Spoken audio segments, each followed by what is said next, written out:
I'm happy that images I've made resonate with the people enough that they want to share them in some capacity. And Yeah, yeah. my probably my favorite story of that is that there was a Brazilian metal band that had used this image of mine that's like one that I had made quite a few years ago that's of this goat skull on this magic circle with Mhm. sigils and stuff on it that I've Oh, yeah, used. yeah, yeah. It's a pretty frequently like associated with my brand kind of Mhm. image.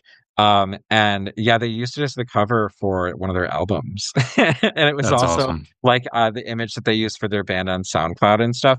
And it was kind of cool to see that they actually had like little cassette tapes that have that image on the cover of it.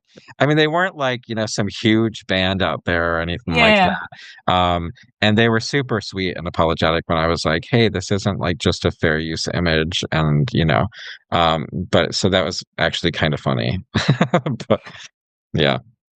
That is funny though, because like Brazilian metal, some of the strongest, I think, cover images that exist are very witchy often. Yeah. I So mean, it's pretty I was, flattering. yeah, it was kind of flattering. I wasn't in Mhm. some ways, I think it's, oftentimes I try to have discussions with people when that kind of thing happens. Mhm. But, um, probably, I mean, this is, I don't know.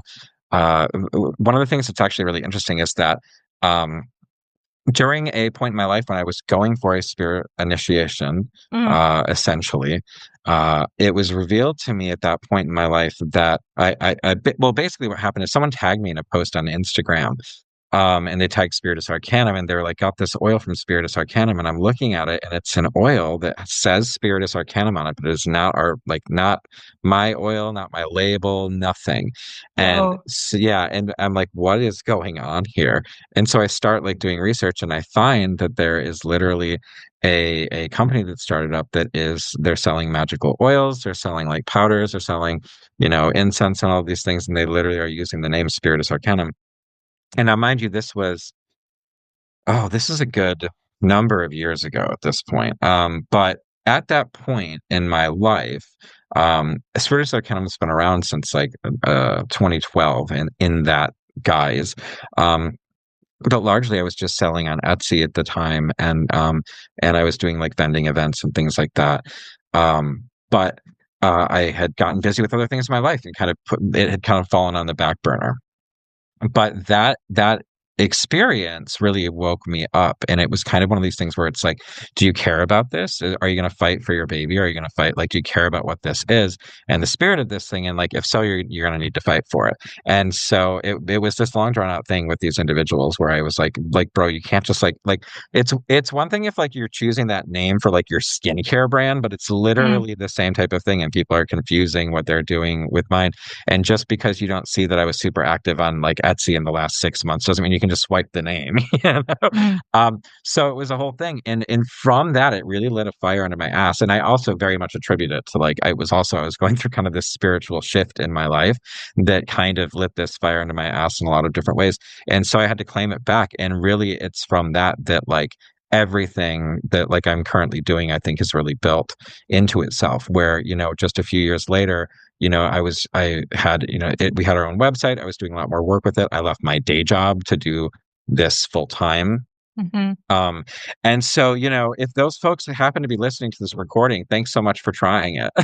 Because ultimately I really don't think that I would be where I am and doing what I'm doing and the things that I love if it weren't for that kind of wake up call. And so I attribute that to both those folks, but also my spirits kind of like showing me like, you've got to determine what you really care about, um, and fight for it. Whoever preyed on your downfall, keep praying, Goofy. Exactly. Right, right. Anyway, just a fun little interesting story, but it is fascinating seeing, and I'm sure you both have had similar experiences, but it is fascinating how our lives tend to shift or things become highlighted or interesting. What seems like challenges are thrown in our way around spirit initiation times and things like that, which oftentimes only lead to us leveling ourselves up. Mhm. And always around key points, right? Like right before initiation, right before you move, especially a Yeah. big move, right before you quit a job or you're fired from a job, right as you're planning something even more important, and you go to your spirits and they're like, "Well, now there's room." Like Yeah. now there's room so you can dedicate all the time to make that fruitful and not complaining about lack of time. Or it's That's right when you're about to like actually get into like a very serious relationship, or you're about to make a next step in a relationship, or you're gonna go um dedicate some time to really study something, and that's exactly when the muck will come. And that's a pretty known phenomenon. I think everyone and it's not your words not being strong enough or something like that, or like your protections need refreshing. That's always a good thing to do. It's you're making life is arranging itself to make a room, and the right. spirits of, as the three of us know, the spirits of the crossroad are going to put that brimstone to you and that fire Yeah. so that you're actually able to make that decision clearly. Yeah, and I feel like for all of those things, sometimes it sucks to go through Mm, that change, right? mm, No one wants to weed their garden and potentially cut their hands up and do all of this other thing, but it allows for new growth. And so that's a big part of it, I think, in a lot of ways. mhm, Yeah, absolutely. Like with any kind of temporal shift like that, right? It's just an opportunity to course correct, and the speed at which you hit whatever guardrail is up to the spirits to decide. Right. Yeah. I know. yeah. Hopefully, if we can avoid it being too traumatic, that's wonderful. But sometimes sometimes you've just really got to rip that Band-Aid off. Oh yeah. But yeah, sometimes it sucks to go through. But I generally have found that those trials have only ended in great successes on the other side. Mhm. Thankfully, thank you, spirits. Thank you, spirits. Thank Yeah, you, thank spirits. you. Thanks.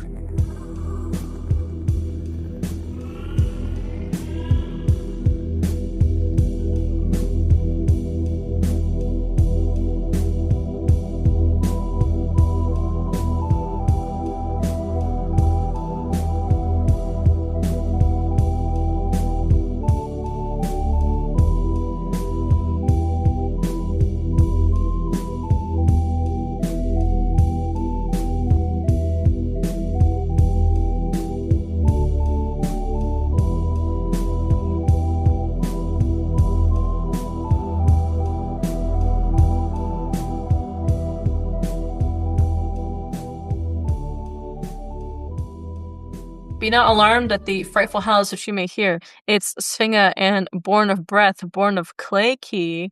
Of course, that being chapter 8, Ensouling the Effigy, The Witch's Art of Inspirited Objects by our guest, Matt Venus. This is the silliest bee yet, I think, but well, perhaps the most literally fitting.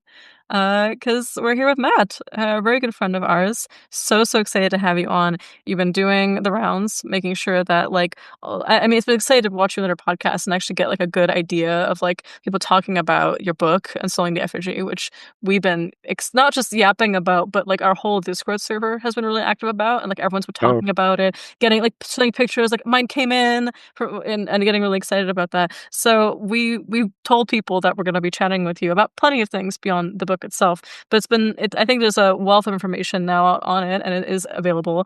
But what we're super excited about is to actually formally introduce you to our audience, because who's often taking your closest as well as one of our um we were talking about this before we got on the call, but like if there is someone we feel comfortable recommending in this very muddy, murky world, whose principles, ethics, ability to cite sources, just genuine frankness and excellent boundaries and communication, like all around, like kind of superstar in the world of magic, and then also is an incredibly competent and incredibly intelligent witch, it's you. So thank you so much for coming on, and we're so glad to have you.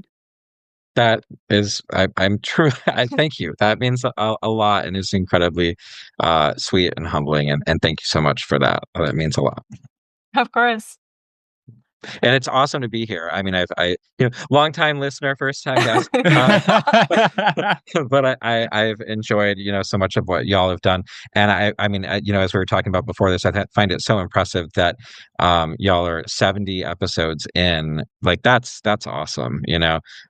So congrats on that. And I'm excited to finally be on here. I know we've talked about it in the past, and I'm like, well, let's wait till the book comes out. Yeah. But yeah, I'm very excited to finally be able to sit down and chat with y'all like this. Thank you, thank you. It's 2.5 years, 70 episodes, and hopefully many of the future ones will have you back on for many other topics. That'd be great. Yeah. For sure. And if you want to join our community, chat with us, hang out, talk about the book, interact with previous guests as well, check it us out on patreon.com/The Frightful Howls. We have a bonus episode every month curated by and just for our patrons, a Discord server, a monthly live occult book club where we discuss a text of your choosing. This month is Initiation to Hermetics by Franz Barden. Come condense your fluids with us. Come take the ice cold shower of art. Yeah, literally. Cultivate with the scrub brush of art. Frater Scrub Daddy will join us. Now I'm just imagining a scrub daddy head in like a cultist robe, and I'm loving yeah.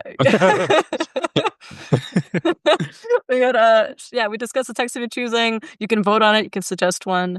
It can be anime. People are asking for anime recently. Can someone please vote for Apothecary Diaries? I want to chat about that with my other anime heads. We got show notes for every episode and a whole tier of monthly group spell work from us on your behalf. And with all that, remember to give us a like, rating, and review on Spotify, iTunes, or wherever you might be listening to us.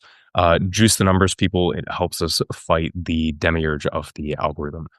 And Key's trying to dream incubate winning lottery numbers, and the more the demiurge tries to screw with our podcast, the less effective his attempts are. So it's on you, because if he wins this, we're sharing it.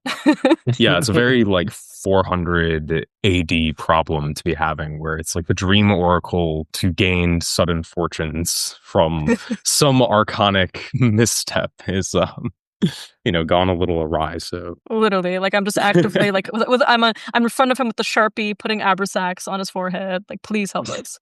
Do it without your help. And check out our services if you want our help. Key offers personalized coaching and magic and mediumship, sorcery for hires, readings, custom talismans, oils, twos, you name it, he does it for a price. I offer only bulk and 5 minutes readings, but occasionally the two of us do have limited occult wares over on withcunningandcommand.com. And with all that, hit us up on social media. Sfinga is at Dragon Cunning, and I am at barnowl.key. And today, last but most certainly not least, we have a guest. That is Matthew Venus of Spiritus Arcanum. And where can you be found? On the internet.com. You can find my website is spiritusarcanum.com. That's spiritusarcanum.com. And then you can find me on Instagram at spiritus_arcanum over there. And I teach classes and courses online. I also, in our shop, we have all sorts of wares, including collections of handcrafted incenses, oils, apothecary items to your heart's desire, and some sometimes rare and hard to find curios and the like. In addition to that, I also am one of the organizers for the Salem Witchcraft and Folklore Festival, and you can find our information over there at salemwitchfest.com. Amazing. And you do have an excellent link tree, which is Spiritus Arcanum, which you can see the book. So that's Cross Crow, Ensouling the Effigy. You can see classes, you can see bundles, the current Serpents section, classes that are coming out, of which I'm actually going to be on. Well, I think this episode will come up first, but mine is coming up shortly after. Yeah, pretty soon. Yeah, really excited about that. And also all the other amazing classes that you offer, including guest features. So really, really cool stuff. And folks, if you can't visit Matt's shop in Peabody, you can order everything online. That's true. Yeah, you can also, I forgot to say that, you can find me also at our physical shop. We have an adorable, incredibly magical little shop hidden away in Peabody, Massachusetts, just outside of Salem, Massachusetts. Literally, if you're driving to Salem, we're on the way. And we're in a really cool old haunted mill building with a bunch of antique shops. It is so cute. Yeah, it's a really beautiful space. I remember the first time Key and I walked in together, and we were like, "Whoa!" This just feels like what 7-year-old me reading fantasy books wanted actual cult shops to look like, and they don't, but yours does. It's so that literally, I wanted a shop that child me would have gone gaga over. Yeah. And yeah, so I'm very happy that I've achieved that without it being cheesy. Like I think we've got a lot of good stuff for like real practitioners, a little bit of something for everything. Um, and I kind of like that we're kind of hidden away there. Yeah. And not in all of the middle of Salem. That's a bit much. Well, we were once asked in a Q&A, like, if, what books would you recommend from your childhood that you still think it stands the test of time, like you don't think it's irrelevant anymore or something like that. And I like blurted out, and I still hold by Wizardology, the Mm, Wizardology handbook, the Dragonology books. yeah. Don't come at me for that one. Major That's both gateway major books. gateway Let all the gateway kids to books. the Yeah, the, The Wizardology. Wanamaker's the Guide. evangelicals were right. It did lead the kids to the Yeah, dark side. it actually did. I was touching the cloth on the Yeah. Egyptology book that's supposed to be like mummy cloth. I took out like one of my dad's tools, and I took out like the fake gems from Wizardology so I could make them into rings and stuff. Like that shit was Amazing. awesome. But that's how Yeah. I felt, because I remember reading like the Wizardology handbook under a tree when I was in grade school, and I was just like, oh my god, I'm gonna learn the Elder Futhark. Like it was so exciting, and like that's what I wanted to look like, and that's kind of how it was designed. But it was a little like cute cheesy for children. Yeah. Like this Yeah. is like actually sophisticated and elegant, but also Yeah. still very pretty. And I don't know, it's a wonderful aesthetic. I mean, you folks who are listening to this have certainly seen the images, and if not, go check them out. And go check them out in person if you're in the area. I feel like for me, like there's like this kind. It's funny because one of the first times, one of my friends, Jackie from Cauldron Black, came in and saw it, and she was like, "It's very needful things," and I was like, "Perfect!" Like that's exactly it. And there used to be this show called Friday the 13th that was Mhm. like, kind of like almost like a Monster of the Week type of thing, but it's like centered around this shop that sold occult items, and it was like kind of very very that those I don't know those types of TV shows and movies and things like that when I was a kid about like the spooky occult shop very much had an impact on me. And I think that this shop is it has that heart to it. And I love when like kids come in and they get like the right kind of kids come in and they're like super excited and really into Mm. it. I'm like, Mhm. yay. I'm like, yes, you're one of the good ones. Come in. You passed the test. You will not be swallowed by the goat effigy. Right.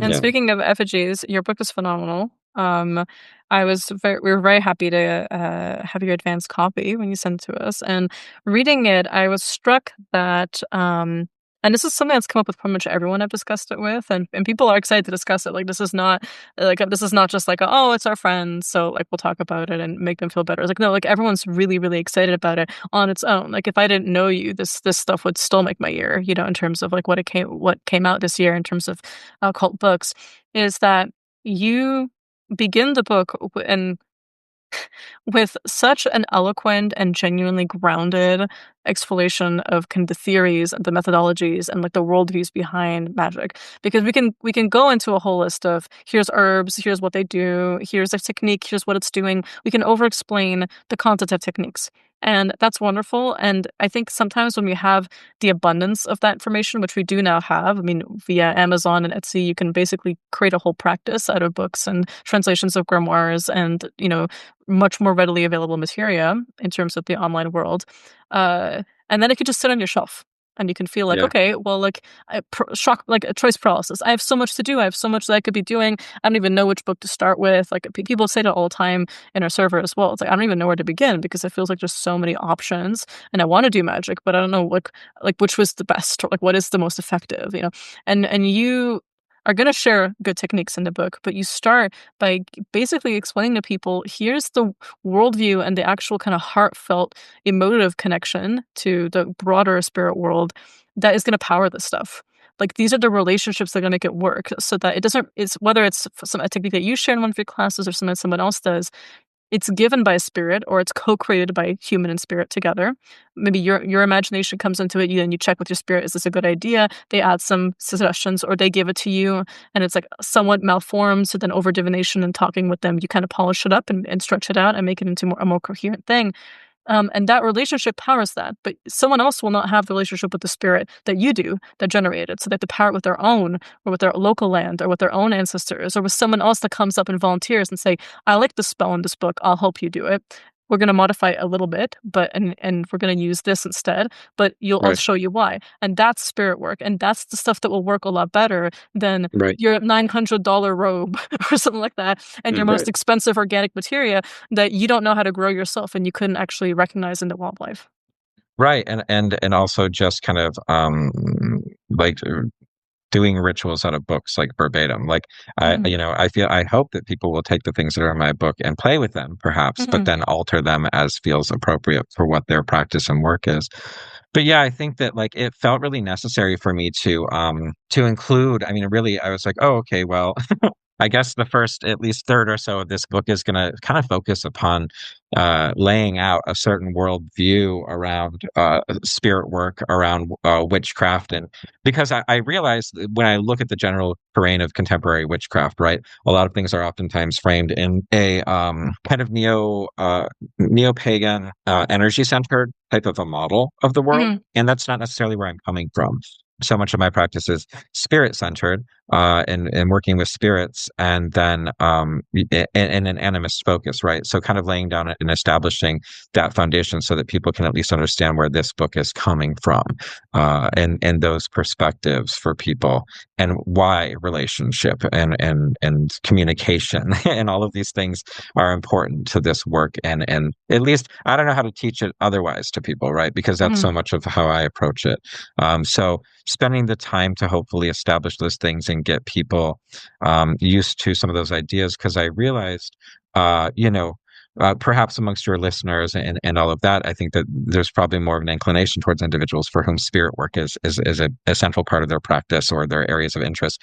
But I think in the broader terrain of magical practitioners, it's not always the case. And I'm a big proponent of we need more animism and more animistic viewpoints and perspectives in the world. So, um, putting that out there for folks, I do think is really important, kind of foundational things, as well as exploring the ways that we might experience spirits, the ways that spirits might communicate with us, tools for connecting with and doing divination with spirits, right? Because as you said, that really becomes so much of our work and it becomes individualized work. So I can't tell you what this is all going to look for you. I can just kind of give you, ideally, some good advice and some tools to help you establish what your spirit work is going to look like. Because even, you and I could also be working with exactly the same spirit, but our relationship with that spirit Mhm. and how that's going to play out is going to be different, just in the same way that, we could both be friends with the same person.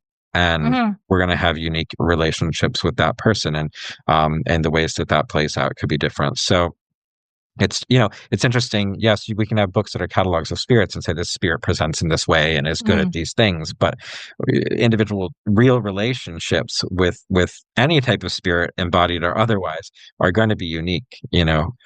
Even my pet cat behaves differently towards me than it does my partner. You know what I mean? Mhm. Like, Mhm. so we all have these unique relationships. So oftentimes I find that when in the broader sense, sometimes when people start thinking about spirits and spirit work, they don't necessarily always bring the same type of common sense that they do with just relationships and communication that we hopefully have with even just other human beings that we're engaging with. And not that spirits and human beings are a one-to-one comparison, right?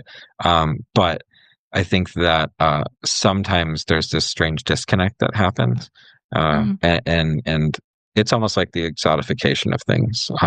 If that makes sense. Absolutely. Yeah, there was, we were just talking about this earlier, like, if there's a we're excited to be able to recommend this book as, like, a place where you can actually get so much good, kind of theory as well as practical knowledge in addition to having a great many good appendices, and we'll talk about some of those later because I was so excited that you included, like, Mhm. how kamias work. Like, Yeah. it's shocking amount of people don't know, and it's actually very simple, like, once you know the basic math of it and how the seals are generated for the intelligences in sphere. But, what really struck me when I first reading it was you have this chapter, it's the 4th one, on spirits, and you go in and very brief discussion, but very, like but brevity is a skill few occultists have. So, like, the fact that you write eloquently and well, but also are able to distill it very quickly is essential. Talk about, what is memory? How does this color our interactions with spirits? How do we understand what is a spirit-based model? How does that affect witchcraft? And then you go into a list of questions to ask a spirit. Mhm. And I thought this was really brilliant, because something that we talk about a lot on the show is ask your spirits. Let's say like you contract one to do like a money spell for you or something like that, and they go off and do it, and they accept the payment for a certain, let's say, offering, and they tell you, like, okay, I want you to burn this many candles. They give you a recipe, and you do it together, and you've accomplished it. And let's say it's efficacious. Even Hmm. in the best case scenario that it actually worked, something is missing. And I think, and if for someone to really learn the cunning, like the cunning part of cunning person, or like what it is to actually have the skill and the knowledge, how do they do that? And something we encourage people is ask your spirits, like, what does that mean? If we contracted you, did you just subcontract a bunch of people? Did you ask for a lavish offering so you could pay them all off? Like, Right. were you doing it? Did you go out and whisper in this person's ear while they were asleep? Did you light me up with like a solar Venusian kind of elements so that I look brilliant and dazzling and I outshine the other candidates? Did you maybe twist some of the other candidates so they seem like they weren't worthy or good enough? Did you go into the heart of the person who was making a decision? Did you manipulate this egregore, the spirit of the company, on like a meta level? Like, why did you ask for those particular dirts? Now, sometimes they have to tell you, because it's one of those Right. things that like spirits have secrets, and sometimes it's better that you don't know like what's in the fetish so that you don't like deactivate it when someone reads your mind or whatever. But I do think Hmm. it's when you're doing magic and you're learning sorcery, you're not just someone who's dabbling in the sense of like, I just need this to work once and I'll never do it again. But you're actually Right. interested in this being a praxis. Then I love this list of questions because, did you ever live as a human? Have you ever lived as a plant or an animal? Like, not just associations and like give me colors and scents, but like, what do you actually rule in this embodied realm? Like, some spirits will say weird things. Like, I'm really like they'll point out things that you don't even think about. They're like, oh, I'm actually really affected by the light. Like, you have to turn all the artificial lights off in your house and then I'll manifest. But right now, this Yeah. is really not good for me. I have a spirit that will only manifest outside of artificial light. So the one time I saw him physically was when I was in, like, we had a Airbnb that was basically a cabin in 100 acres that had no electricity. So we could see the stars and it was beautiful, but there was no running water. And like I saw that spirit like clear as day, like just hanging out. And they were like, oh yeah, this is what it's like when I'm not around electricity. Yeah. Hmm. No, yeah. Asking those, because yeah, there's. Mm, I mean, people are always welcome to obviously expand upon that, but mm, yeah, asking questions like what are there any particular names you would like to be known by? Are there any particular places that you consider to be like your home in a terrestrial realm or whatever?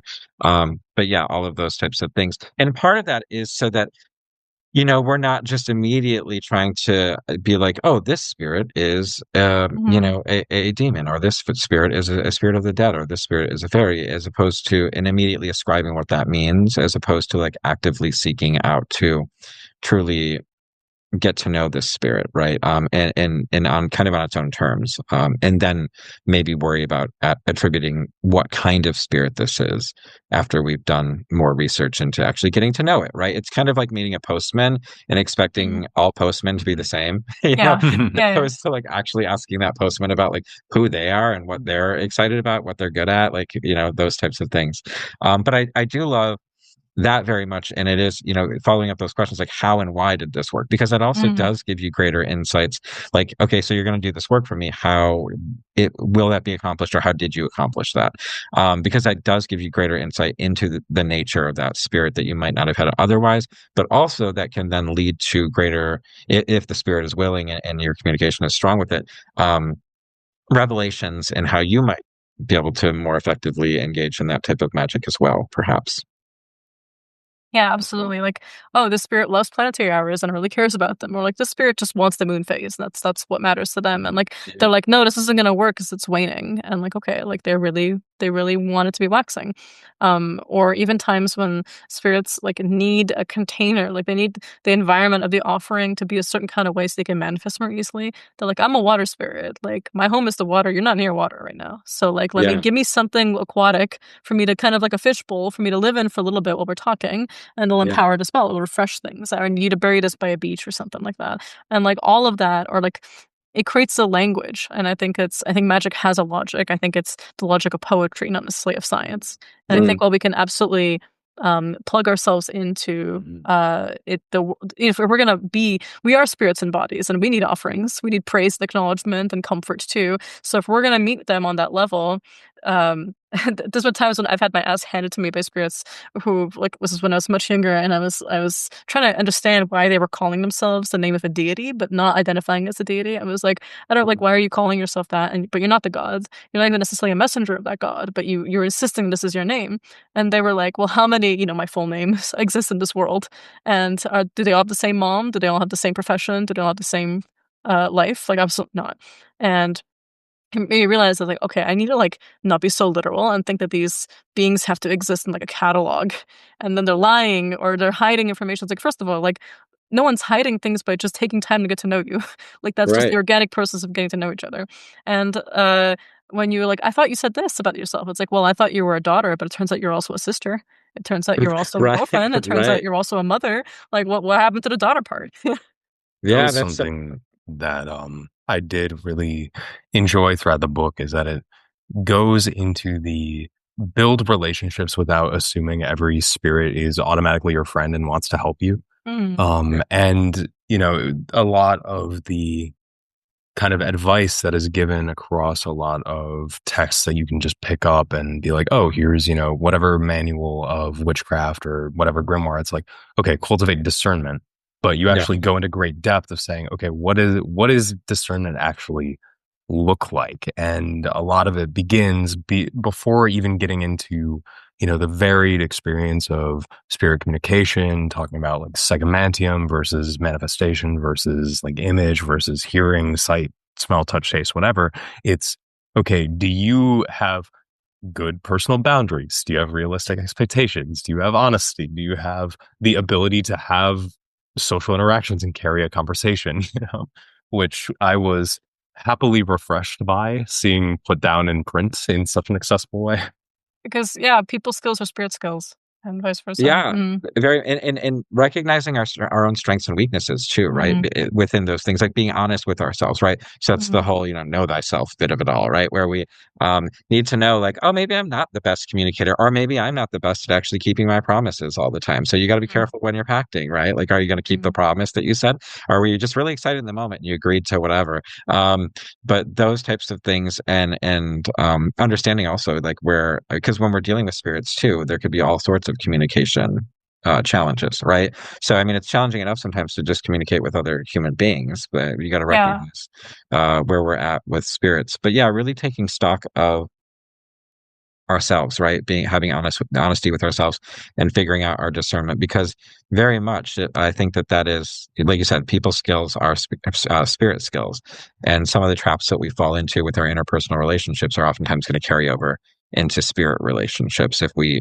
don't examine them. mhm, including, like, anxieties or sense of worth, like, "Oh, the spirit won't answer me because 'cause I'm not worthy enough, because 'cause I'm Yeah, not trained enough, I don't deserve their attention." And it's just like, they're just not available right now, like, they're off doing something else. They have a they have a whole life life also. outside of you calling them in that one moment, yeah. Or Right. even what you were saying earlier, I think it's essential to, um, really confront that if we're taking animism seriously, then there's a whole world, but spirits have their own friends, they have their own families. God knows that they have their own worlds that they explore. They're not just like sitting on the shelf Yeah. waiting to activate for you because you talked to them and paid attention to them. And we carry a lot of that baggage in with us. Like, I think that something that's really essential is even just the anxiety that, like, I think about this a lot because Key and I were on Radical Alfheim recently to talk with Oh, Chad nice. about like horror movies, and we're talking about the anxiety, like, why do occultists love horror, and Yeah. how cathartic it is to see certain anxieties represented, and also the taboos of things we don't feel like we're allowed to confess to or admit to. But I think that's refreshing, and it actually shows humility and vulnerability on behalf of a teacher. Like, the teachers that I have in magic, one of the things that I expect about all of them is that they'll just be like, "This is the recipe as I got it. This is how I changed it. I like the way that I changed it personally, but I'll teach you the way that I inherited it." And then try both and see how it works. Or they'll be like, "Oh, I learned it from this person who lives in this area." Like, I will tell you the exact village my teachers live in. And it's one of Mhm. those things of just to, it's one thing to cite a source, it's another thing to acknowledge that, like, hey, this came from a place that is not like a mystical land far away that is like secret and like where like real magic happens. It's just people. Yeah. And we're all, some of this stuff is by circumstance primarily. Like, the reason these herbs are the main ones is because they grow there. Yeah. It's not because they're like the most powerful, but nothing is the most powerful. It's relationships. It's being able to understand it. And with communication with spirits, so many of us kind of come into occult communities feeling like, okay, these people around me are legitimate. I think that they're fairly reasonable. I'm going to believe them that they're hearing spirits and they're having these effects happen, and that's great. But I'm not. Like my Mhm. spirit perception is false. Or when spirits tell me good things, it's wish fulfillment. It's just my ego being satisfied. When they tell me bad things, that's when it's really true. Or maybe if you're a little arrogant, that's when it's not true. That can't Or be yeah, it could true. be the opposite, right? Yeah, it Yeah. could be the Mhm. opposite, right? Yeah. Or it can be like, okay, well, because my ritual didn't work this one time, that means I'm ineffective and I can't, it's no going back to the drawing board, figuring out why. Was Yeah. it was it the I moon? mean, Was if you it burnt your spirits? Mhm. chocolate chip cookies the first time, Yeah, then apparently you could never be a baker, right? yeah, But exactly. it's yeah, And like the best lawyer in the world loses cases. The greatest surgeon in the world has people die on their operating table. It's high stakes. yeah, Um, and it's hard and it's emotionally brutal, but I think we bring in our feelings of worth, and we fill in our feelings of exceptionalism and kind of capitalistic competition, and market theory, and so much is it's and the word I'm looking for is like so much is internalized, and then we project onto spirits. And I think having more conversations, and having a book like this that it goes into, like, and here's what happens when it doesn't work out, or go back to the drawing board or talk to them. Here's reasons why things don't always work, or here's reasons why spirits may have different opinions about things, and just because they work with one doesn't mean it works with the other. Like with some right. friends, right? Direct communication, eye contact, speak the same language, body language, and you still misunderstand each other. It Yeah, happens all the time, and it's no one's yeah. fault. Yeah, I think that, I mean, that's all because I kind of like what B was saying.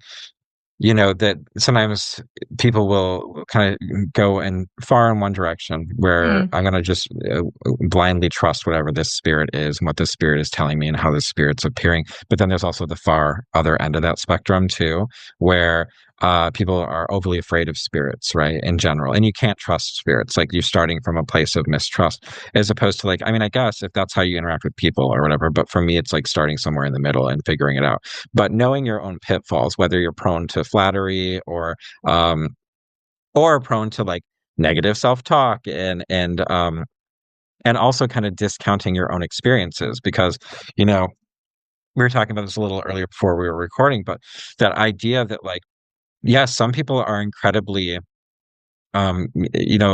able to sensitive to being able to see things visually, hear things in ways, sense things in all sorts of ways. We all have our different skill sets, right? When it comes to magic and mediumship and all of these things, and these things can also be developed and improved upon.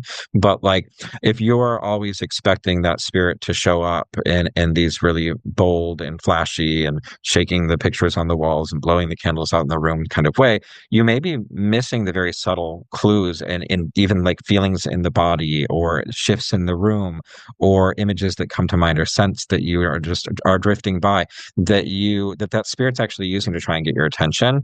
And I don't know, if someone calls me to their house 3 times in a row and I'm like, hi, how's it going, and they can't even recognize that I'm standing in front of them, I might not show up again. And so there's some elements there of really trying to do like some self-examination about ourselves, but also trying to explain within the book the ways that spirits do interact and the tools that they use to communicate with us. And oftentimes these are things that are sensory tools and that are fueled by memory, right? And how that interface kind of works. So yeah, I think that there's a lot there. Discernment is a big part of that because we also need to recognize how that interface works. That a spirit oftentimes doesn't actually look the way that it is presenting, or that's a way that it can look, right? But understanding the interface that we have that is sensory and memory and all of these things, and that's how we kind of experience spirits. Um, yeah, but that all starts really with kind of hopefully getting ourselves to a reasonably like honest and grounded place with ourselves, so that we can. Yeah, it's honestly like if you're in an honest and grounded place with yourself and you understand your own strengths and weaknesses and the things that you're kind of prone to falling for, that's a good place to start. If you're about to get into a romantic relationship, that's a mhm. good place to start. If you're about to get into a business relationship, so you're making, decisions with discernment and with a clearer head. The same thing is very true of any type of, getting involved in spirit relationships. And also just because something may, like a spirit may not come through in a promise, or maybe there's a misunderstanding and things get kind of wonky. We can't always jump to the conclusion, well, this spirit was deceiving me. Sometimes Exactly, yeah. you need to explore that further. And, if the spirit can't come through two or three times, then maybe it's just not the right fit, Um, and it's all about, again, relationships, communication. It is interesting how much of it is people skills also. Very much like, if you're good with communication and discernment and relationships and expectations and all of those things will also carry over into your spirit relationships. It's so well said. Like not assuming the worst on like or like when the person shows up and you don't let them in, or what happens when your best friend doesn't come through on something because they got really busy, or like they really tried their best. That's the other thing. Sometimes the spirit tries really hard and it wasn't enough. There need to be more backup. There need to be a greater army of beings that will go after the task. There was too many complicated factors were coming up. And like, if it's just your friend, if it's like a spirit you really care about, are you just gonna unload on them and be Right. like, how would you feel if you weren't able to deliver on something that you really wanted to and it meant a lot to you, and you just, you really tried, you didn't win the competition prize or whatever it was that it is, and your friend just blows up on you. Like Right. that's ridiculous, but it's surprising how many times like we express those things, and often we kind of, I think people feel like they can kind of get away with it because spirits are invisible in some ways, and so it becomes this thing of like, I can just ignore that it's there and I can just kind of turn that world off. But that is the mark that you leave on it. That is the record that is now building around who are you as a magician. Like, Yeah. do you make good on your offerings? If you know you're a little flaky, or if you know that you have a tendency to memory hole and get distracted and forget things, maybe don't promise on a certain day. Right. Maybe say like, okay, within the next month, Yep. or by the next moon, and then just, really put in the effort to put in your calendar, set reminders so that you can pay up on that. Or if you Yep. know that you're someone who has maybe not so great personal boundaries, like maybe you tend to be very agreeable, you have to like say yes to things, you have a hard time saying no. Be very careful dealing with certain spirits that will easily trick you in that way, or will find a Mm. way to move around that just to test you. It's not even necessarily Right. personal. It's not like, oh, I'm going to Right. get one up over her. It's more saying that, like, does she have the character to really match what I'm bringing? Like, is she able to Right. handle me? And in some ways, it's very polite when they show you no without a lot of consequences. So like, okay, maybe not that right now. I need to work on some stuff personally before I deal with that. Because people do kind of approach spirits with the kind of Pokemon collect them all attitude. There's a certain, I think, excitement to like buying figurines and putting them on shelves and being like, here's all these beings that I have relationships with. But like, what about the spirit that you've been cultivating for like a decade, or just praying to since you were a child, or some kind of, maybe even a goddess figurine or something? And like that, there's something more there than just whatever is currently flashy and exciting on Mhm. social media. And what I think about this a lot with oil making for Orthodox folk magic. The oil of Saint, let's say, Elgina, so Elgina Maria, this is Marina of Antioch, is just the regular oil lamp that you've been burning to her for the last decade whenever you pray to her on her feast. Like, there's no Mhm. additional ingredients. Like, you might add things to it later, but the raw base is already powerful on its own. You just dip things into that because that's prayer. That's like every wick that's extinguished itself in that. That's every prayer uttered by your family. It's every time you add a bit of breadcrumbs to that from bread that you baked for her on her feast. And yes, there are herbs associated with her that you can potentially doctor in and bottle up later, but you strain it to the point that you can't even taste the difference because you can feed it to your husband or you can do all kinds of things with it and it won't be noticed. But it's the devotion, it's the actual relationship. It's not about getting the most exotic plants, mailed to you as seeds. It's like knowing what grows in your backyard or what grows on the sidewalk near you. Yeah. Absolutely. I think, kind of also to like your earlier point, there is this thing where, yeah, sometimes if you are super agreeable, spirits might quote unquote take advantage of that. But like, honestly, if someone that I don't know terribly well offers me, needs to move this weekend, and they offer me $1,000 to help them move. Hell yeah, I'll take $1,000 from you. Yeah, yeah, yeah, yeah. If you're a friend of mine that has been friends for years and you offer me $1,000 to help you move, I'll be like, are you sure about that? Because like I'm happy to do it for like $50, and like, do you want to buy a spear? You know what I mean? Yeah, yeah, yeah. For free because we're close enough. Mhm. But it's kind of one of those things where it's like, again, I think when dealing with spirits, it's always a good idea to start small offer like some Mm. water and a candle and build from there, and also ideally like under promise, over deliver. Mhm. That's I think one of the best things that I can generally suggest to people in general in life, just for like developing your own integrity, and also whether it's with people or with spirits, is begin by under promising and over delivering versus the opposite. Don't Mm. promise if you're not certain that you can do it. So I'd much rather tell you that at the end of a working, I'm going to burn a candle for you 3 nights in a row. And instead, maybe I burn a candle for you 3 nights in a row and I burn some really nice incense for you also, because you came through in a way that was really quick and amazing. You know what I mean? So I can like Mm. build on top of that and add additional things. As opposed to being like, for the next 7 months, every night, I'm going to burn 3 candles for you. You know what I mean? That I've seen people do things like that, and it doesn't always work out super well.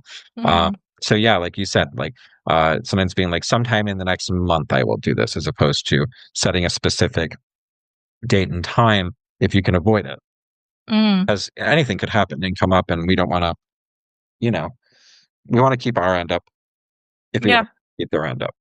Especially when your, word is the virtue and the currency of the relationship. Like, why that spirit may later on subcontract or bring other spirits in and be like, "I'd like you to meet this person. They can teach you something about the thing you've been researching." And Yes. that happens a lot sometimes in dreams, like, a spirit will bring another spirit, or they're like, "This is my drinking buddy from 3,000 years ago." Yeah. Yeah, we It's were there networking. we were there Just for so. y we were there for Yahweh and Ashira's divorce. It was really messy, it was intense, you know? Mhm. And we were all in the same Mesopotamian pub when it happened, it was crazy, you had to be there. And then they start talking to you and be like, "Here's how to make this." I love the stuff that you give on simplistic divination, like having a simple method for, like, yes, no verification, and something that we've talked about, I think it was recently, Key, we talked about, like, having a Skrillin or, like, having, like, like, using the Yeah. grammarian demon, having, like, an intermediary being that is your secretary between you and your other spirits, so they can kinda catalog all the messages and be like, "Here's the itemized list of things that they've been asking for, just a reminder about this," and then they can also be your main diviner because they can help Right. you interpret things, especially when spirits speak in not slave language that we Right. understand, and it's like, Yes. okay, what does the all know mean for you? If is it truly an all know? Does the spirit know that all the coins being on tails is a flat no?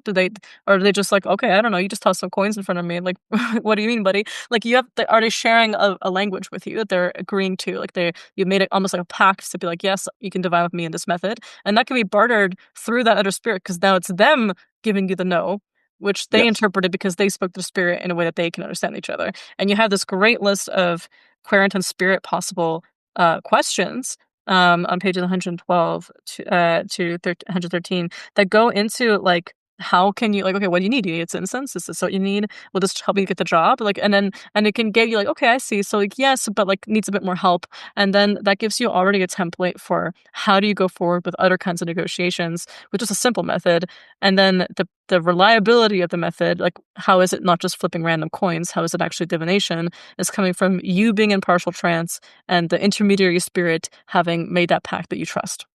Yes. And I love this form of type of divination, right? Yes, no, maybe type of divination and the work of it, because I feel like it also creates this feedback loop that helps you if you don't feel super confident in like your mediumship abilities or like that, right? This actually helps to build that, because I'm sure y'all have kind of experienced this too, where it's like you already know the next question you need to ask. Like Mm, if a fall mm, happens, you know the next question, and it's like, oh, okay, so do I need to do this instead? And then it's like an immediate like yes, or oftentimes it's like when you're in that rhythm where you're really tuned into it and you're getting guided with the spirits that you're actually conversing with, and the tool becomes really just the material verification of that, right? To further like have that in front of you, and within that then you can start to trust your own mediumistic senses and intuition, because you kind of feel it. There are times you're not always going to have your divination tool with you, perhaps, right?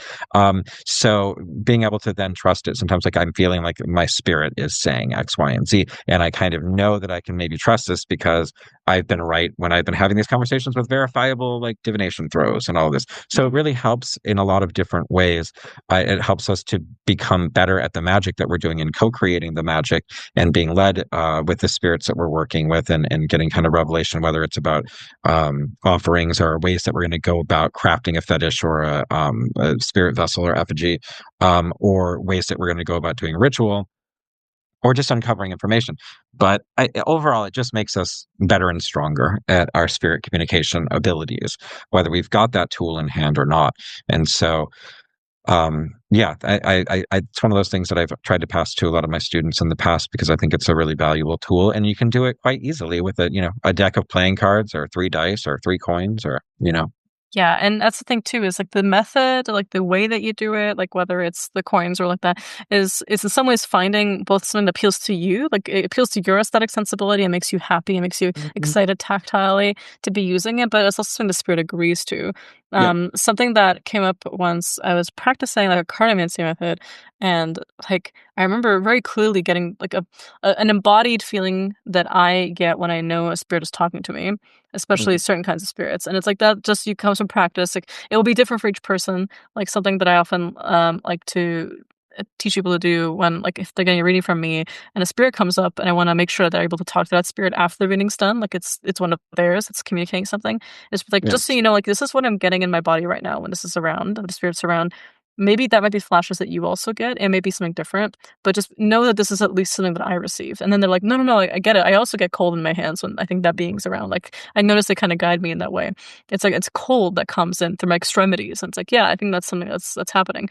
Um, it's just I was getting that sense, and I realized that the spirit was like, "You gotta stop doing this because you're just poker shuffling at this point. Like I'm not ready yet. Like we need to talk first. Like you don't need to be like, are you ready to talk with me? It's like I'm not even agreeing to do that yet. Like we need to sit down for a second."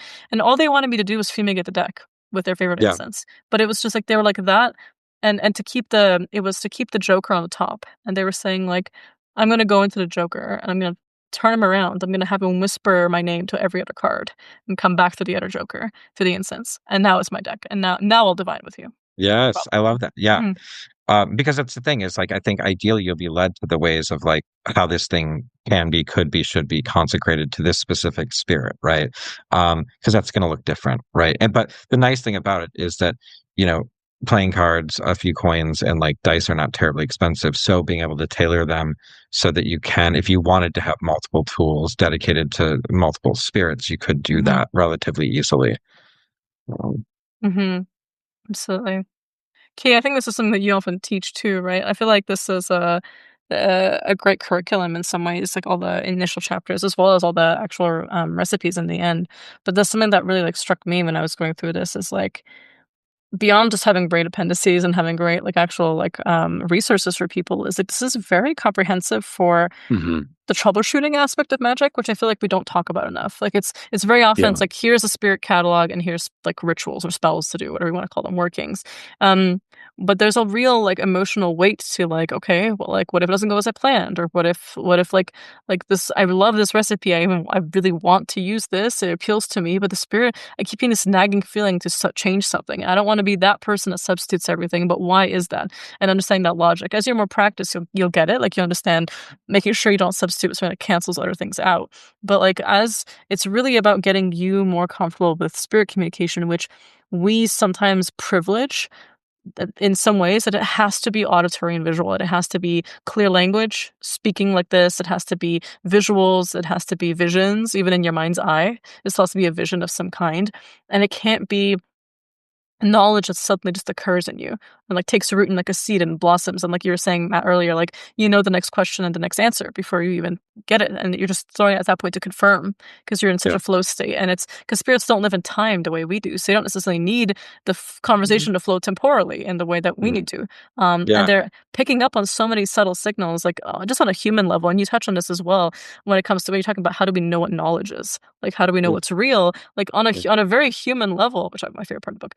It was the I'm s we I yell about philosophy on the podcast, so I read Plato, like, but, like, that is it is real, like, how do we know, like, just epistemology-wise, like, how do we know that it's real? And it's, because we're always picking up on so many subtle things, Yeah. we think about what is it to, feel like I had this conversation with this person and everything felt great, can't get I can't shake the feeling that something was off.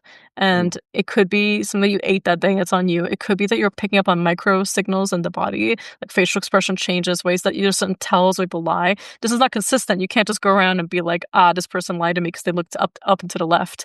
And it's like maybe they just do that. And also cultural codes. We don't always like in our culture something that might be rude is not necessarily rude in another culture. So there's this And that's so true misunderstanding. when it comes to spirits, Oh right? yeah, yeah, yeah, yeah. You're Yeah. like, wait a second, like what's happening here? And it's just like, Yeah. oh, and they have a culture, and what they just did Mhm. was actually polite. You just interpret it Yeah. as abrasive. Yeah, Yeah. totally. Like, had come across a couple different situations with like that culture clash being a hilarious point of friction in integrating the spirits. So it's kind of that going back to that point of shared language and shared understanding among the spirits that comes with like cultivated bond and just familiarity after the amount of time. So I'm like, I keep circling back to this like point about like discernment in the book because it just made me like so happy to see it articulated in such a way. But yeah, I think as well with just that um cultivated communication and the understanding through like the divination and troubleshooting, it's like, yeah, here are examples of where things can go wrong. Here are examples of where Mm. things can go a little like sideways, not in a way that ascribes blame to either you or the spirit, but just saying, hey, here's the misunderstanding that we can now resolve. Here's the information that informs you enough to even ask the right question to resolve Yeah. what's going on. Mhm. Because I think a lot of the time with divination and even sometimes like over divining, like I think we've Yeah. all known people who have gotten themselves into some pretty strange mental and spiritual spaces just because they're so invested in the importance of like an answer or the importance of Mhm. accuracy or the importance of clear communication with a spirit that's really important with them when they're off, that suddenly it's like the cards just start throwing really weird omens and just like strange answers, and they're kind of going with what's happening as opposed to staying in communication. It's like the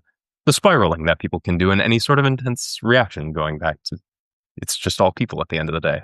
Right. But that could just be the spirit flagging, like, hey, put the cards down. I'm not giving you this information anymore. Take a breath, figure it out.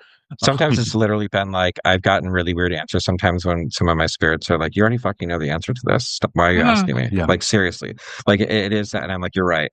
Like why are you Yeah. asking? Or I've also sometimes gotten it where about certain things. It's sometimes client things. Funny enough, where it's like I'll ask and the spirit will just be like, "I don't give a fuck about this." Like Yeah. I'm not particularly interested in this. I'm like, "Okay, cool. We'll try a different route for what we're doing." Um, and that's fine. You know what I mean? Where it's just like I'm not interested in this. I'm not interested in doing this particular work. Like it's not exciting to me. And I'm like, I get that. Like, part of like contracting with a spirit is like they've got to kind of be into that work too. You know what I mean? Mhm. Um, so yeah, there's definitely those things. I also feel like one of the, not in the way that like like as you were kind of cautioning the whole thing of like looking for reasons for why your spirits hate you and you got to feel bad about yourself. But I think that also one of the good tells that you're on the right track with spirit communication is when the spirits tell you no. Like Yes. when Yeah, Yes. yeah. spirits tell you no, and like you feel like you're actually having a conversation with something that has its own drives, its own motivations, its own mentalities. It's not just telling you yes, yes, yes all the time. I've literally gotten into arguments with my spirits before because I was frustrated and I was like, well, fuck it then. I guess we'll talk later.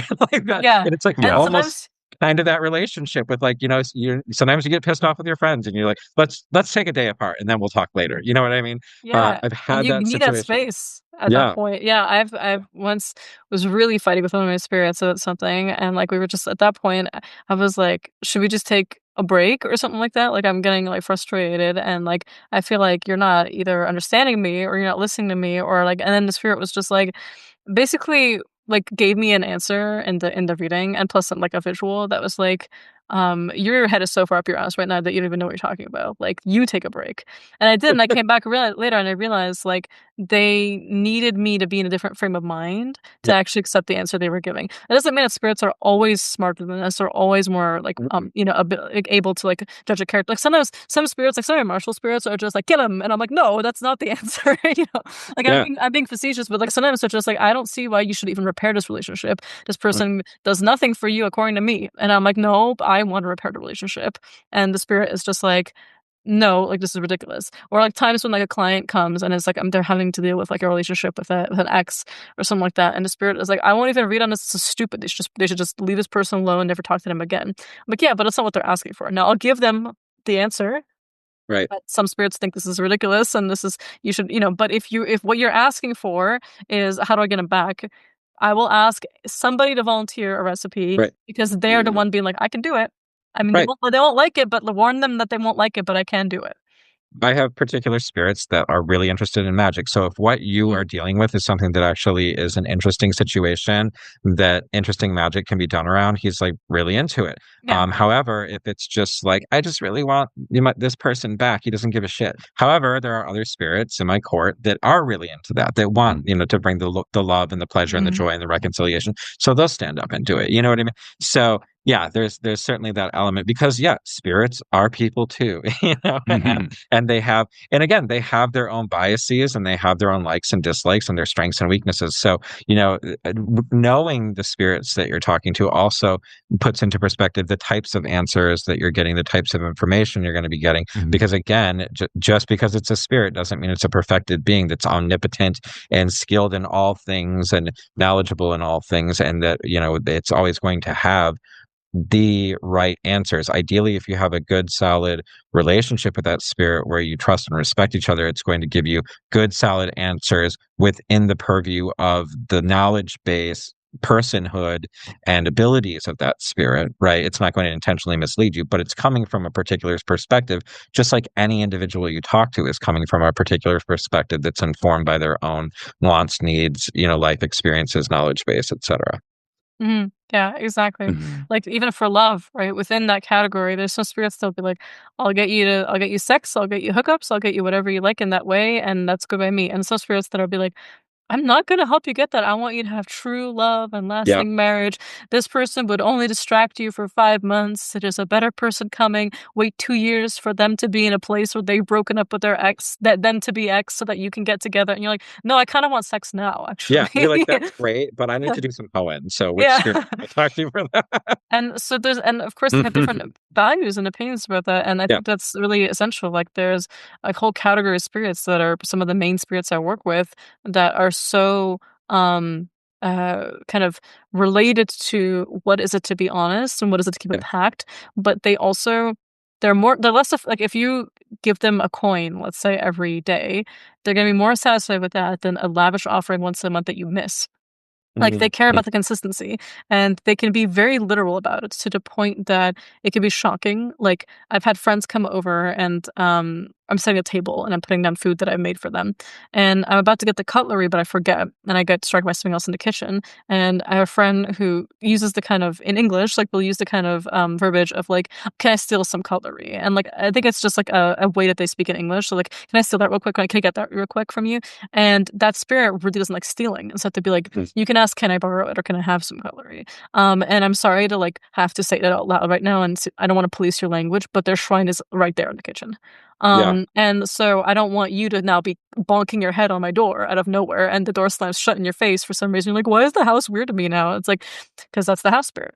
And, and they have that fetish that lives there with them. And so it's important to just be like, "I'm just letting you know this is the way to talk, in this way." So, like, yeah, these kinds of things come up through mediumship and through experiences with spirits. It also comes up through communities, like when the same spirit talks to multiple people, and you yeah. see, like, how their expression comes out. Yeah, there's an element there, right, where it also, that's when we're talking about spirits that maybe multiple people are working with, it's not just like a, you're familiar spirit that maybe just kind of, but more well-known spirits and things like that. It is always helpful if you can speak to other people that have experiences with that spirit, to get kind of validation, verification, and the like. But again, understanding that your relationship with that spirit is going to be its own unique thing. However, if you know, B and I are both talking about Sfinga, and we're like, oh, we're gonna have enough commonalities that we know we're talking about the same person. But if all of a sudden I'm like, oh, Sfinga with like the pink mohawk, who's really into punk rock and like is constantly out there like setting cop cars on fire or whatever, we might be like, I'm not really sure if we are talking about the same Sfinga She has like anymore. she has like a notoriously visible forehead. Yeah. Yes, she of the visible forehead, Yeah. and the mohawk. Yes, but exactly that. Yeah, where it's like, so there are sometimes where it's like, well, maybe we aren't talking about the same Hecate anymore. Yeah. And that's interesting that that's your relationship and the Hecate that but it may not be the same one that I know. So that's always one of the really beautiful things about actually being willing to like step out of the wizard tower, as it were, and talk to other people about what they're doing, and kind of be in those spaces where there isn't just such there's curiosity and acceptance out of a mutual desire to explore and figure out what's going on and help each other whereas and not going into spaces that have that, okay, you have magic powers, I have magic powers, we'll never investigate these things. And to hit the nail right on the head, it's like the saying everything is valid. It's like, I think maybe we should reevaluate our discernment practices here. Yeah. And I mean, I will say, like, ultimately, like, I guess in the sense where it's kind of like, yeah, I don't know that I do feel like everything is valid, and I don't know that everything that people tell me is like what I would consider necessarily legit, but also sometimes people are in relationships that I think are really weird but seem to work for them, like romantic relationships or friendships, and I'm like, I don't get it, but it seems to work for you guys, so I guess have at it. Neither of you are like going to be jumping off of a bridge or anything like that. And I guess I kind of somewhat feel that way with other people's magic, where I'm like, okay, that's cool as long as you're happy and it's not destroying your life. Exactly. I don't get it. It's not my experience, and I don't need to, because it's not my, again, like ultimately I like to know what other people are up to, because I find it interesting, and it's great when we can find commonalities and share kind of like notes, particularly if we're working in similar currents or with similar spirits and types of practices. That's always great, to be able to share experiences and notes and things like that. But when I do come across those people where I'm like, well, I don't know that the Hecate you're working with this, I know, I'm kind of like, but good luck with all of that. I don't really care. I'm not going to like school you on it unless you want to hear my own experiences, and I can tell you, you know what I mean, with a particular spirit or particular practice. Because I do think it can go one of those other ways, right? Where it's like, I like to share things with people and compare things out of curiosity, like you said. Curiosity, I think, is a really great place to go, and ideally moving in a place where we can find commonality and hopefully make all of us better magicians, witches, what have you. I'm just not one of those that also tends to try and spend too much time policing the practices of other people. Unless I think things are incredibly egregious, and I'm like, I don't know about that, but egregious in the sense where they're likely to cause harm. You know what I mean? More that type of thing. But totally, I think that's in that same kind of be in community based on like respect and understanding, where it's calling people out not from a place of, oh, this is fucking stupid, what are you doing, but being like, hey, I'm kind of concerned about whatever's happening here because it looks really unsafe. Can we maybe have a conversation about what that is? Right. And yeah, like if you care about someone and you see that they're in a relationship that could potentially be dangerous or harmful, whether that's with an embodied human, or the new dog that they adopted is attacking everyone around them and peeing all over their floor. Like you might be like, I don't know if this relationship is best for you, and are there ways that we can kind of help curb that? The same thing is true of spirits people might be pitching with, right? And if you do care about people, ideally you're stepping in to try to help them and have those conversations if they're open to that, Yeah, being able to go back to those spirits that are acting in kind of strange ways that you have around the house that are like, maybe have very different social mores to humans or have their own stuff going on, or maybe are better kept outside, where it's like, hey, Right. let's maybe help you also help the rest of the spirits here and enter into this matrix. So it's, Yeah. I think, just having that kind of pure communication of like, that isn't, spirit who falls into such and such category, but is just, you know, name of spirit here. And we can figure that out. Yeah. Well, and I think that, it is like to what you kind of touched on in this idea of like acting in and hopefully being in some form of community, Mhm. whether, whether it's in person or, so much of our magical communities and the people we're connecting with these days are through online. I do think that can be really helpful, especially for people that are, developing their spirit work, to have other people to get bounce ideas off of and to share experiences with and get advice from, because like who do you turn to if things kind of get a little weird, you know what I mean? And who do you, because it can be easy for people once they start working with spirits, depending upon how where their discernment lives, where their self-knowledge lives, it can be also be easy for people to be led into paths of delusion Mhm. and potentially, I mean, it's rare, thankfully, but potential flare-ups in mental health struggles or even psychoses and things like that. So having other people that hopefully you trust and that are looking out for you, whether it's a spiritual elder or friends that are in the magical community, or even friends that aren't necessarily in the magical community but have an understanding of like the work that you're doing, I think is important because if it's just you alone in a room playing with your spirit friends, it can get really weird really quickly if you don't have some other types of community around you to help you point out things like, oh, maybe you need to be engaging some more safeguards or engaging in more spiritual hygiene or whatever. You know what I mean? Mhm. Because it, you know, so that's one of the things I do touch on that a little bit in the book itself. Is like ideally have other people that you can Yeah. bounce ideas off of and can, if you feel like things are getting weird, having some other people that you can go to for that you trust to help with advice and things like that. Again, not that I think that that's the case that 100% of the time people are going to deal with that, but we've all seen it. We've all seen people have really wonderful relationships with spirits and really bad relationships with spirits that have led them into some really bad places. I mean, again, same thing's true of people that have gotten in romantic relationships or friendships or things like that. Yeah. Mhm. you know um Not every relationship is going to end in the greatest things for everyone, so it's always good if we have some type of community around us that we know is looking out for us and cares for us. Yeah, absolutely. So you don't get into that kind of echo chamber of both your own misery and disappointment and hurt, nor in the way that can be reinforced sometimes by like bad spiritual hygiene and parasitic spirits that will pretend to be your spirits or that will come in and tell you what you want to hear in exchange for offerings, but then will also just create conditions or promote behavior that just produces more of them.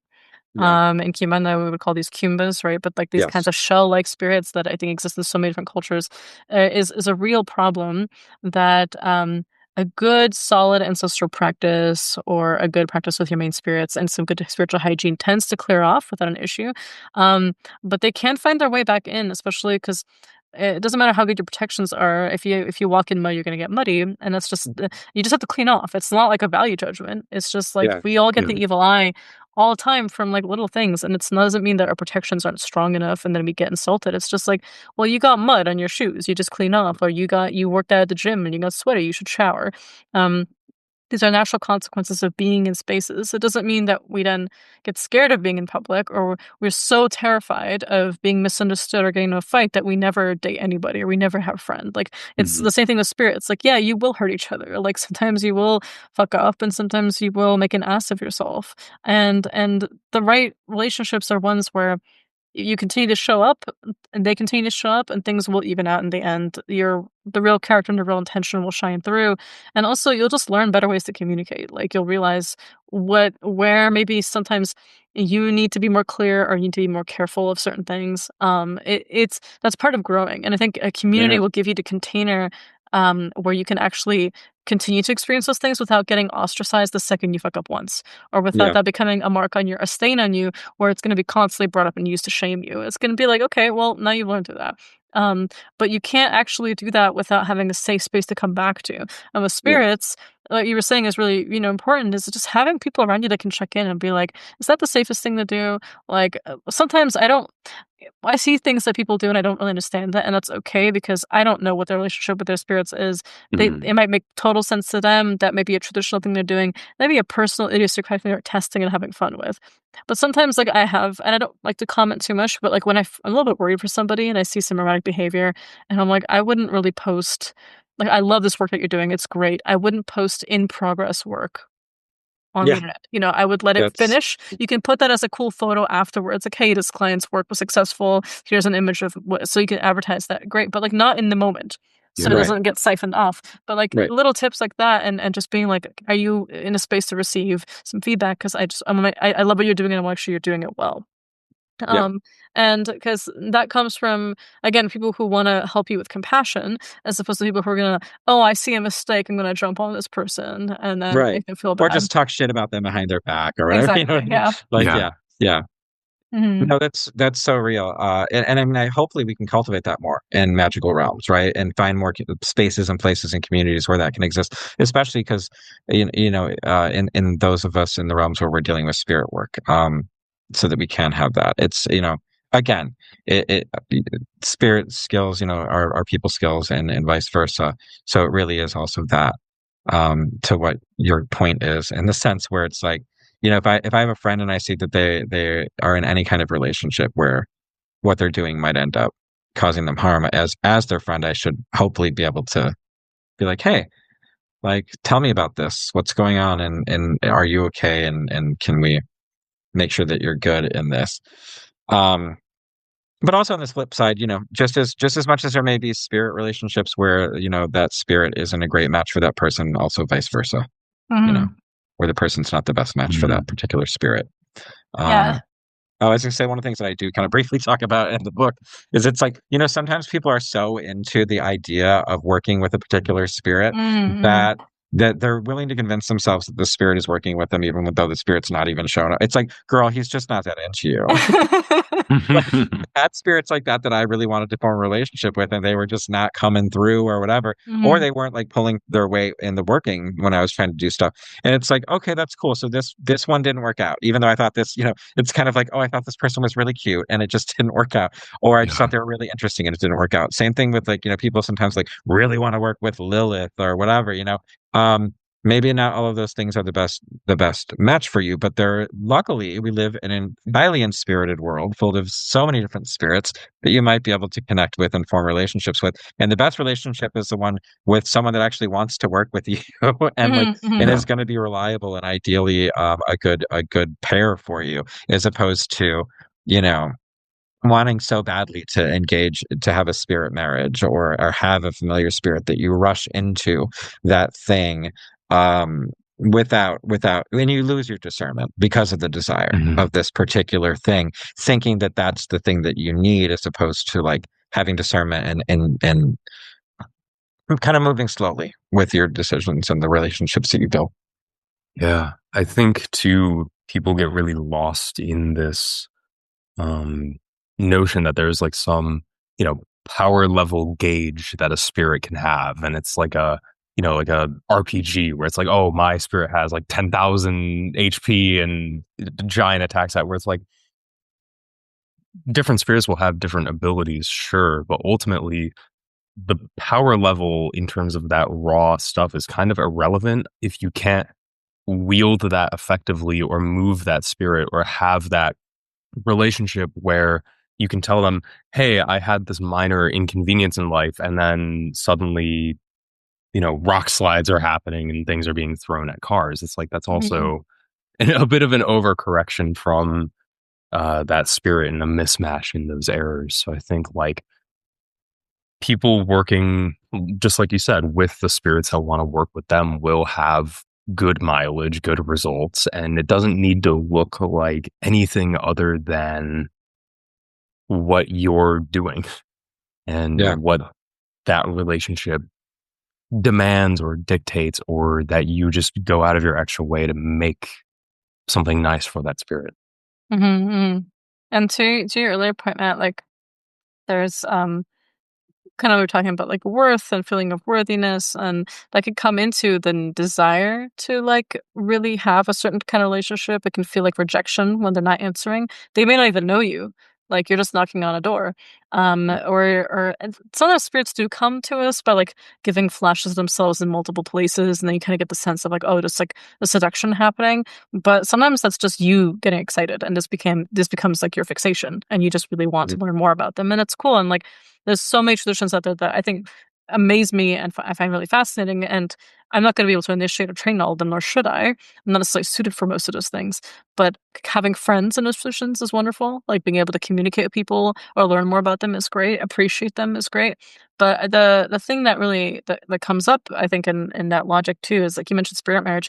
So kind of a specialty of mine for divinations. And when someone comes in and that's not what's happening, so let's say they're being preyed upon by a vampiric spirit who is willing to use sexuality as a way to get in, or Right. willing to kind of like use it as a manipulation tactic, or let's say just a spirit that is genuinely there for them, but they don't necessarily, it's not sexual, and they're projecting that because they feel lonely or because they're worried they're not good enough in some way, and they, or maybe they heard about spirit marriage and it feels like this alluring thing, like this like there's a spirit pact. Here's this thing that seems to be superlatively stronger on some level, and it's this validation of like desire from a spirit to be wanted by a spirit in that way. And they project all these things onto it. They don't necessarily see it as just another kind of pact in the way that a friendship or a brotherhood or like you and the spirit are kind of like a father and a son is another kind of pact. It's not necessarily stronger or more important or better than the other. And in some Um, cases, it's a mhm. much heavier obligation, right? That That that can comes with, absolutely yeah, come with all sorts of things that you may so not many actually. taboos. Yeah, and like Yeah. that's not always. It may sound glamorous. The reality of Mhm. having to deal with it isn't always glamorous. You know. Yeah, Yeah.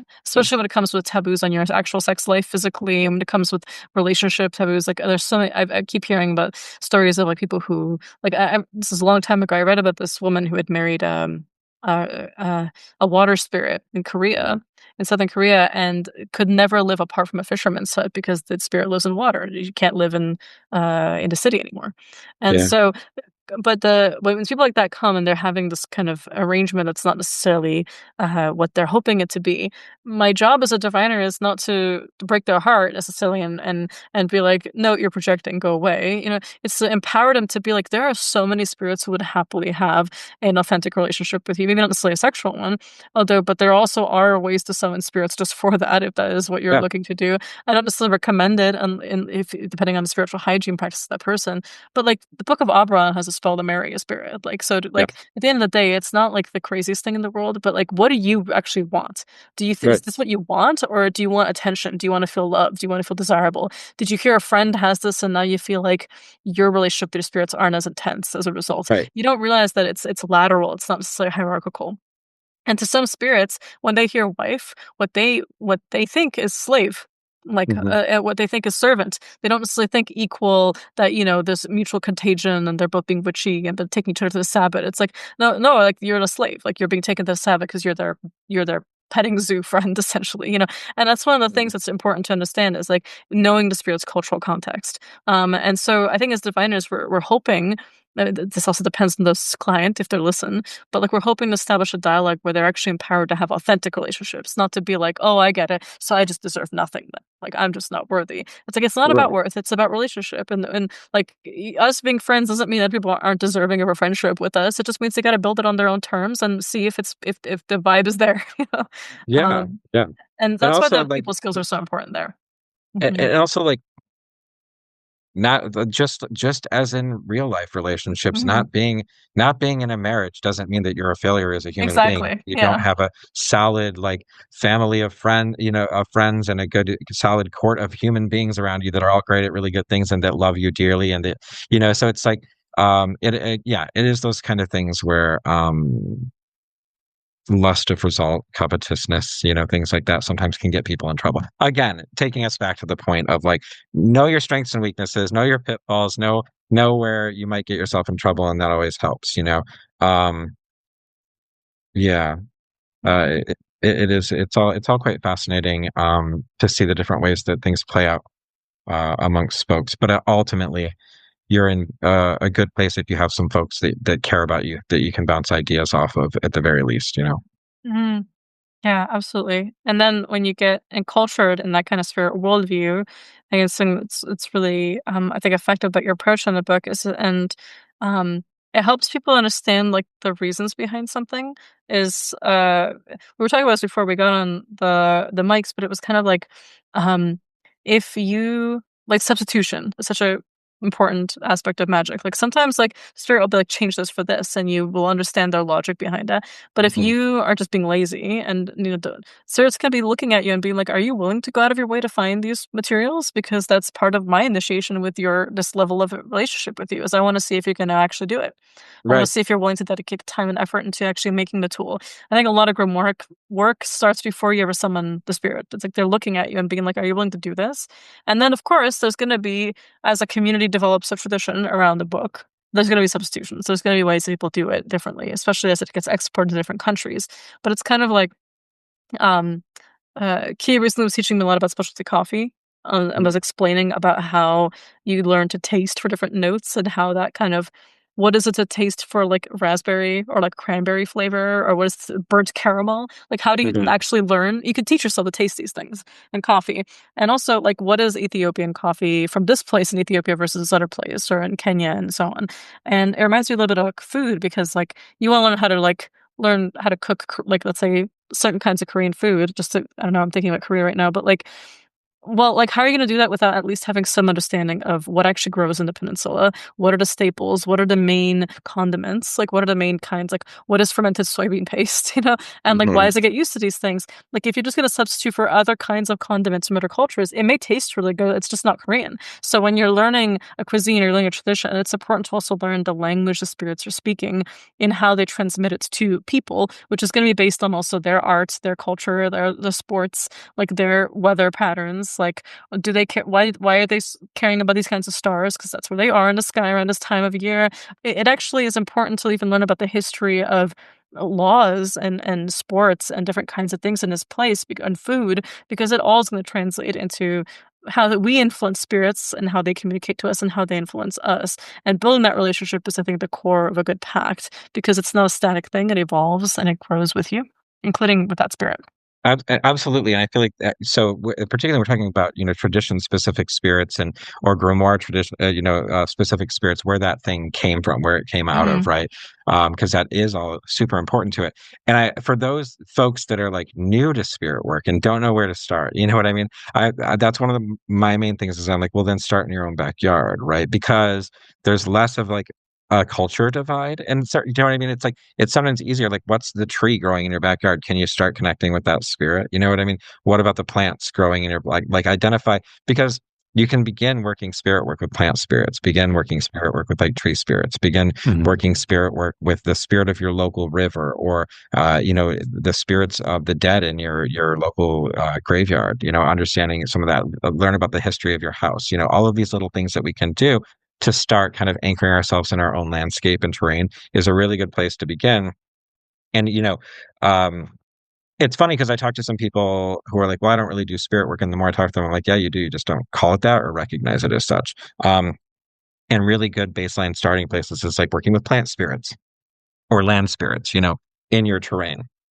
Um, and then kind of building from there, right? You know, it's not always, working in from a grimoire and doing conjurations of Mhm. demons or whatever. From an animist perspective, we're working with spirits of all kinds and all levels, and particularly when I talk about, this kind of panpsychic animistic approach towards working with spirits, when we are crafting things like effigies and fetishes, we also begin the further consideration of like, what is the spirit of all of this materia that I'm working with, whether it Mhm. is the spirit of the plant that I'm partnering with and conjuring and allying with, so that it can lend its virtues in a very specific way to this working, or the dirt that I gathered from this place and the spirit of that place and all of these things, or even this pair of antique scissors that I'm working with, what is its history? memory, what's its memory, what's the spirit of these scissors, how can I interface with the personhood of this thing to ally with it in the best way possible and conjure forth those parts of its nature that are going to be of aid in this greater like working or body that I'm crafting for a new amalgam spirit, right? And so for me, that stuff is all like quite exciting, and I think lends itself towards more effective, refined ways of crafting magic, ideally. Absolutely. Yeah, totally. Like being able to zoom so far in that way that things start zooming out and revealing more and more properties and actually telling you and informing you of the work that you can do, and that kind of magical moment in a very literal sense when something starts to become greater than some of its parts that you're making in front of you. I think you articulate very well throughout the book, in especially through example of being like, okay, bring all of these things in, like you just said, talk to them as persons until suddenly a consciousness, something distinct is emerging out of what you have created. And even if you're pulling in other discrete or distinct consciousness from outside to put them into whatever vessel, you can even blend these things together, be like, you now live together here, let's Yeah. mediate, let's talk. And I think that, just as you said again, like that's where good magic happens. Well, if we think of, you're right. If we think of, the way that I tend to describe it and define it in the book is that I define spirits, well, I essentially kind of lay down this foundation of like panpsychic animism as like a thing, like as with understanding that we exist in a universe that is largely where consciousness is, fundamental and ubiquitous. And then defining spirit is essentially a pattern of consciousness that when we're equipped with the proper cognitive and sensory tools, we're able to engage with in a meaningful way. That really broadens a lot of ways that we might view spirits, and also that spirits can exist on this kind of microcosmic and macrocosmic level. And also, when we even start to think about our own self and our own spirits, right? And the model that I lay forth is this kind of three souls model of like upper self, middle soul, and lower soul, or really, what I define as the grand genius, the crafter, and the fetch. But in addition to all of that, right? If we even think about just like the composition of our body, we have bazillions of microbes all over us too, Mhm. right? That are a part of our body and being that can affect our consciousness, and so it's like, so there are these individual things, but also they create the greater almost ecosystem that is us, right? Not to mention the various spirits that we may have depending upon how we're viewing this, and also the types of spirit augmentation that we might receive, experience, or whatever as witches or magical practitioners through bringing other spirits into our bodies, or magical grafting of things that can happen. And so there's a lot of these different ways of kind of viewing what spirits I'm engaging with, whether I am, like, as you said, kind of like zooming really far in or pulling far out, and how these things kind of sing to each other. I find that to be an incredibly valuable tool in my own kind of practice and exploration of things, and greater understanding of like the diversity of what we might call spirits, right? Right. Yeah, very beautifully said. Well, as we're wrapping up, is there anything else you want to mention? I feel like this episode is really about spirit trafficking. Like, Yeah. like what is Yeah. what is it to be a spirit worker? Like, what is it to work with spirits, and what is it to kind of bear the emotional brunt of it sometimes, including in community, including alone. Um, and I was just looking through the book one more time.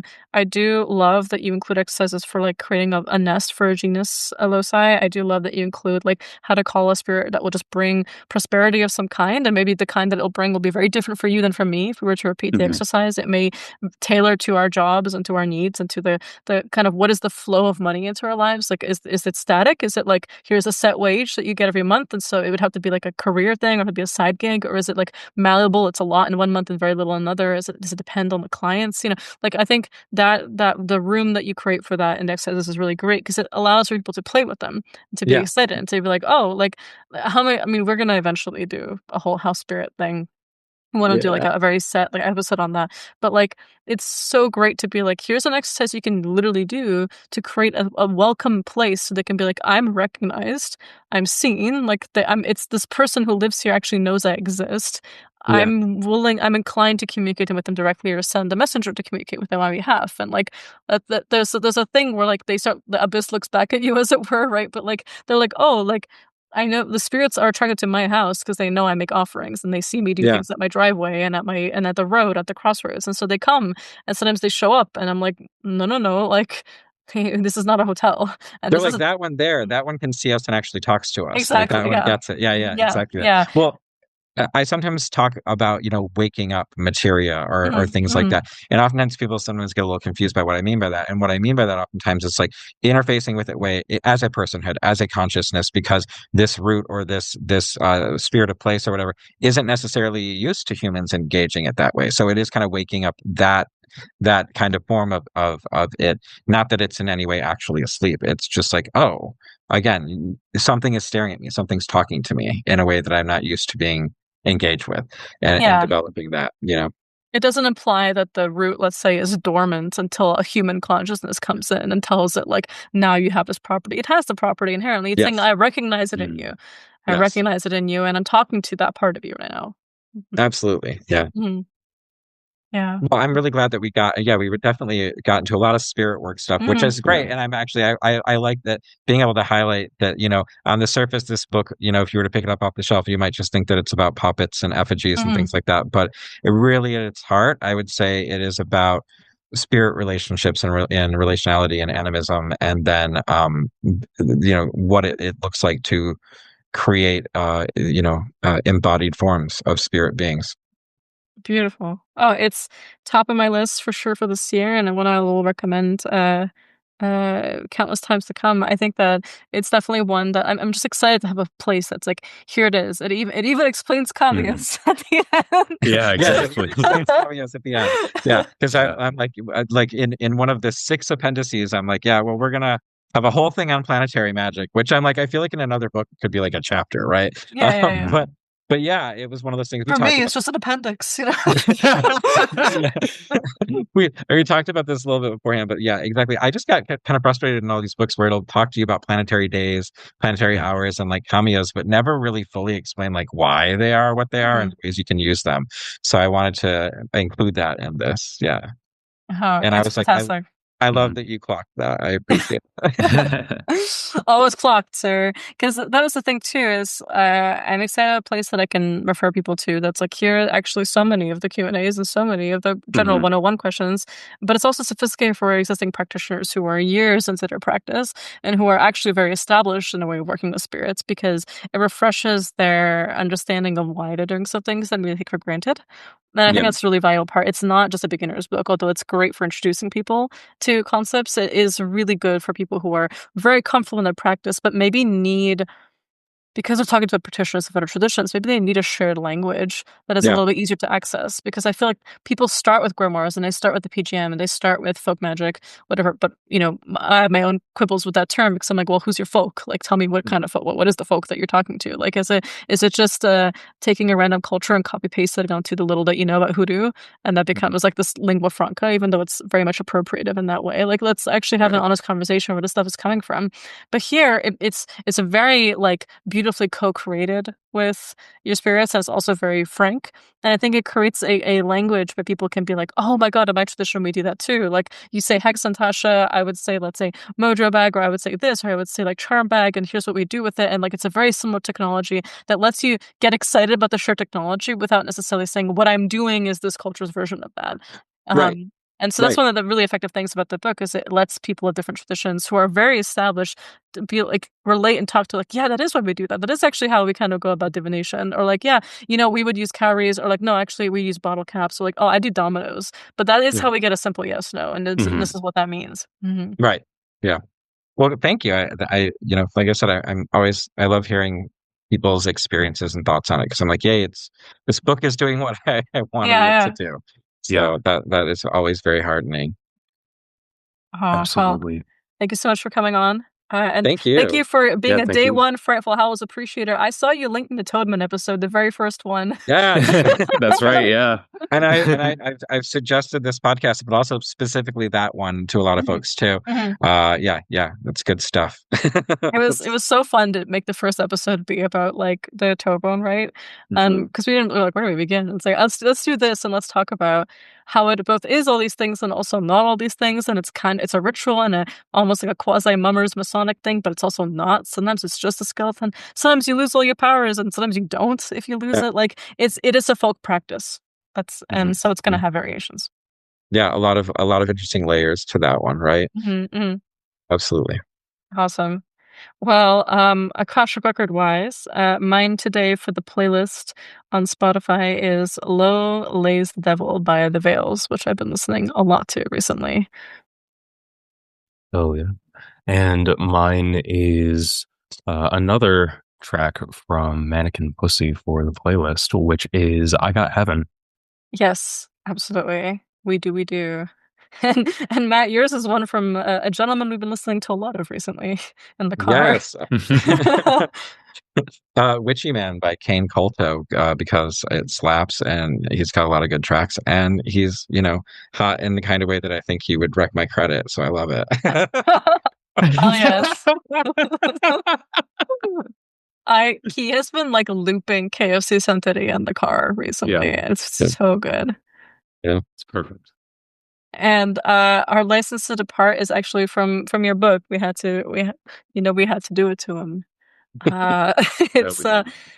if you have your copies with you, which I think half of our Discord server does, it's on 308. This is a little it's a verbalization of gratitude to the spirit after you're making a rite of releasing. So Key, take it away. I offer you my gratitude for the assistance you have given and the work you have done. I ask you now to withdraw your attachment to this effigy, vessel, or fetch, and let it return to the materials from which it was made.